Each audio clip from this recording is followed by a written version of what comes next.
자, 지금 뭐 문체부 감사다 뭐다 굉장히 정신없는 가운데 일단 월드컵 예선은 지금 계속 진행이 되고 있습니다. 네, 그래서 오늘 영상은 그냥 딱 축구 경기에만 초점을 두고 요르단이 어떤 팀인지, 우리 지금 월드컵 3차 예선에서 이번 요르단전에 대한 경기에 대한 내용이 좀 어떤지 이런 거를 미리 예상해보는 시간을 좀 갖겠습니다. 사실 요르단은 뭐 이미 우리가 아시안컵 때 봤잖아요. 너무 많이 이제 봤죠. 네. 시간이 그래도 아시안컵이 1월에 있었으니까 뭐 꽤 지나긴 했지만 그때 당시 우리가 요르단 만났다가 4강에서 굉장히 무기력하게 네. 이제 패배를 한 걸 보고 이제 중동 국가들 중에도 진짜 만만하게 볼 팀이 많이 없다라는 걸 이제 좀 느끼게 됐고, 경기는 10일 목요일 23시에 요르단 원정입니다. 네. 우리가 이제 홈에서 경기를 하는 게 아니라 원정을 가야 되기 때문에 이거는 뭐 아시안컵에서의 우리의 패배를 빼놓고 생각을 하더라도 대표팀에게 굉장히 부담스러운 경기가 될 수밖에 없다. 그렇죠. 그리고 이미 1무 1패, 올해 성적은 요르단 상대로 좋지 않았습니다. 세 번째 맞대결인데요.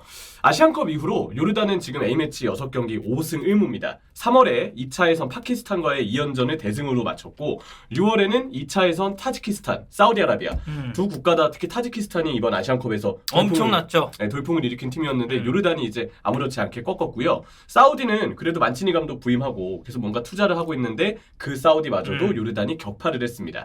전승을 거뒀고 그 후에 이 아시안컵 준우승의 신화를 썼던 후세인 아무타 감독이 사임을 했고요. 자말 셀라미 감독이 부임해서 팀을 지휘 중입니다. 그래서 이제 3차 예선 첫 경기였던 쿠웨이트전이 네. 이제 셀라미 감독이 이제 데뷔전이었잖아요. 그렇죠. 근데 그 경기는 1대1 무승부가 나왔고요. 그리고 가장 최근에 치른 9월의 마지막 경기 팔레스타인 원정에서는 3대1로 승리를 했는데 부상으로 빠졌던 알타말이 없이 팔레스타인 원정에서 대승을 거둔 점은 고무적이다. 우리는 팔레스타인에게 홈에서 비겼거든요. 네.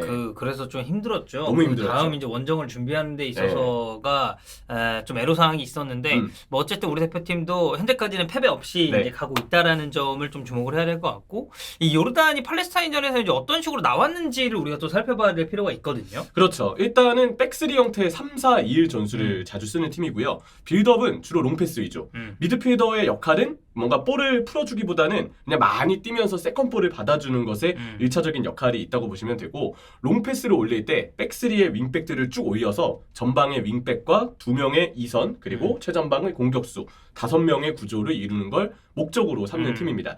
5명. 뭐 보통 요르단을 상대하는 우리나라의 기본적인 수비 전술은 백포가 되겠죠. 우리 백포보다 상대 5명이 수적 우위를 점하는 것을 요르단은 목적으로 할 것이고, 좌우에 위치한 올완과 알마르디 이 두 선수가 센터백, 풀백 중에 한 명이 만약에 이 선수들에게 따라 나와요. 알마르디가 왼쪽, 올완이 주로 오른쪽에 서는데 이 선수들에게 수비하는 백포 중에 한 명이 따라 나간다. 그럼 자연스럽게 뒷공간이 발생하잖아요. 그 뒷공간을 윙백이나 아니면 뭐 최전방 공격수 침투하는 그런 시도들이 아무래도 좀 많은 편입니다. 그러니까 뭐 보통 뭐 2-3-5나 뭐 3-2-5나 이런 형태를 이제 요새 또 많이 쓰다 보니까 네. 그렇게 전방에 5명의 공격수를 두는 이유는 결국 이 후방 라인보다도 일단 1대1적인 수적 우위에서 이제 뭔가 본인들이 메리트를 좀 가져갈 수 있을 정도로, 그렇죠. 뭐 이제 그런 식으로 구성을 하는 경우가 많기 때문에 지금 형철이가 설명했었던 그런 형태의 요르단의 전방에서의 5명의 공격수 매치, 이런 게 약간 저는 유사성이 있다고 보시면 될 것 같아요. 네, 그리고 수비에는 일단 우리 FC 서울의 야잔 선수가 있어요. 야잔, 그렇죠, 야잔. 네, 너무나도 익숙하죠. 네. 야잔 아랍. 계속 이제 백스리 가운데 스위퍼 자리에서 주전으로 뛰고 있는데, 일단 수비 시에는 팔레스타인전 때 요르단은 압박을 무리해서까지 하지 않았습니다. 아예 라인을 내린 상태에서 수비를 했고, 아랍, 그러니까 야잔이죠. 야잔이 롱패스 차단, 커버 정말 잘해줍니다. 이 팔레스타인전 때도 가운데에서 야잔 선수가 정말 좋은 커버와 어떤 등 단단함을 보여줬는데, 근데 이 야잔한테 공이 가기 전에 이미 좌우 센터백에서는 후삼 아부 다하브와 압달라 나십 선수가 조기에 끊어내는 경우가 많았어요. 그러니까 뭐 미리 예측을 해서 뭐 좀 전진하는 수비를 한다 정도로 우리가 생각을 하면 되겠죠. 그래서 야잔아의 아랍도 물론 잘하지만 그 옆에 서는 센터백들도 조기에 끊어내는 스토퍼로서의 기질이 꽤 좋다. 이런 점들을 좀 얘기 드릴 수 있겠습니다. 네.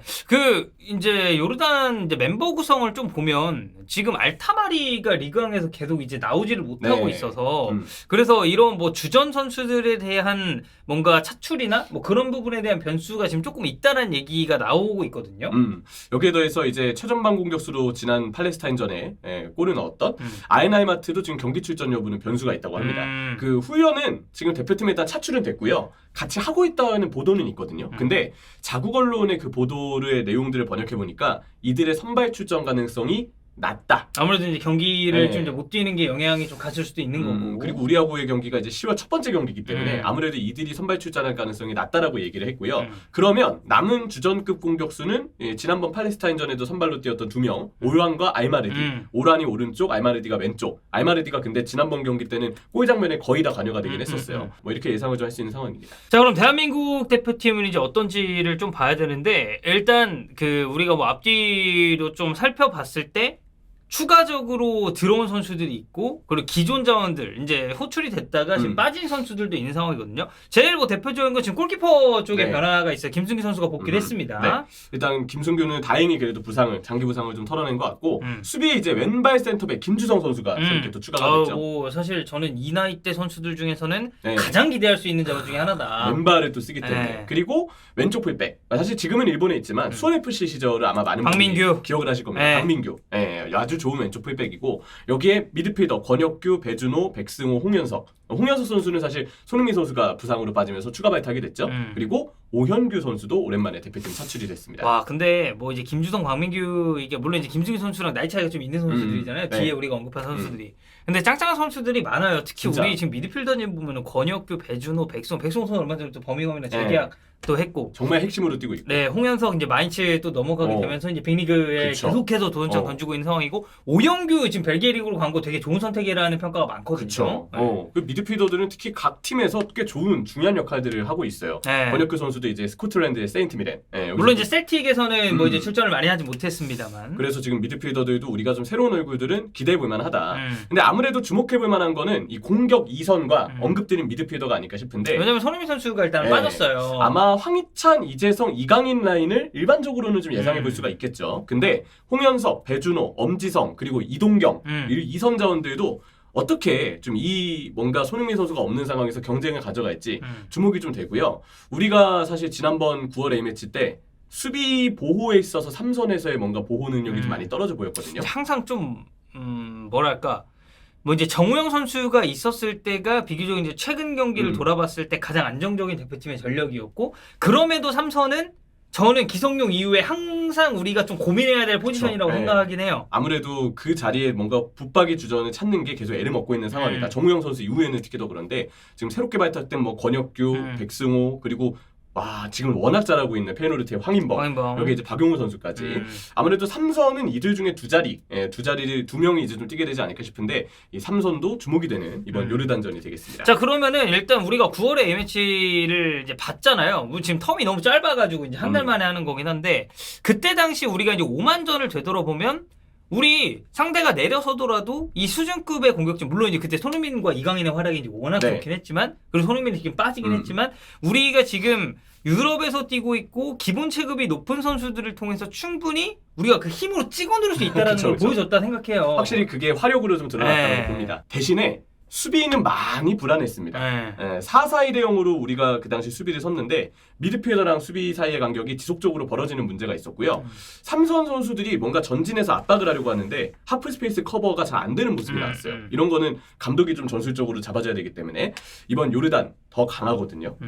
원정입니다. 게다가 하프 스페이스 커버에 있어서 우리가 수비 밸런스를 어떻게 좀 잡을지 더 신경 써주는 모습이 나올지 지켜봐야 되겠죠. 그러니까 뭐 그런 문제점들을 뭐 우리가 이렇게 저렇게 이야기를 하고 있지만, 그거를 이제 요르단전에 빗대어서 생각을 해보면 결국 이제 요르단은 전방에 5명을 배치를 하면서 다이렉트하게 붙이는 전술을 쓸 가능성이 있는데, 그쵸. 그렇게 됐을 때 우리가 후방 지역, 특히나 앞서서 우리가 내려앉아 있을 때의 상황은 조금 더 다르게 해석할 수 있겠지만, 기본적으로 숫자상 우리가 열세를 먹고 들어가는데 이 공중볼 경험에서 만약에 밀린다, 혹은 이제 상대에게 소유권이 넘어가는 상황이 발생을 한다, 그러면 우리가 이 배후 공간에 대한 부분도 저는 좀 생각을 해야 된다고 보거든요. 그렇죠. 그리고 수비가 쉽게 따라 나가게 되면 앞서 말씀드렸던 것처럼 올완이나 뭐 이런 2선 자원들, 요르단의 2선 자원들은 기본적으로 발재간이 좋아요. 이 공간을 활용할 수 있기 때문에 우리가 롱볼 올라올 때 이 간격 잘 조심할 필요가 있다라고 얘기 드리고 싶고, 이런 시나리오들이 요르단이 우리에게 준비할 수 있는 공격 시나리오고 우리는 좀 그에 대한 대비가 필요할 것이다.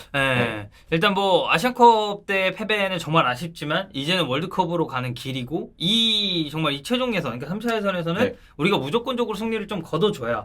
물론 이제 원정이라서 뭐 승점 3점 우리가 낙관적으로만 바라볼 수는 없는 상황이지만, 그래도 원정 가서 안 다치고 우리가 최선의 좀 얻을 수 있는 결과를 얻고 이제 좀 홈으로 돌아왔으면 좋겠다는 바람을 전하겠습니다.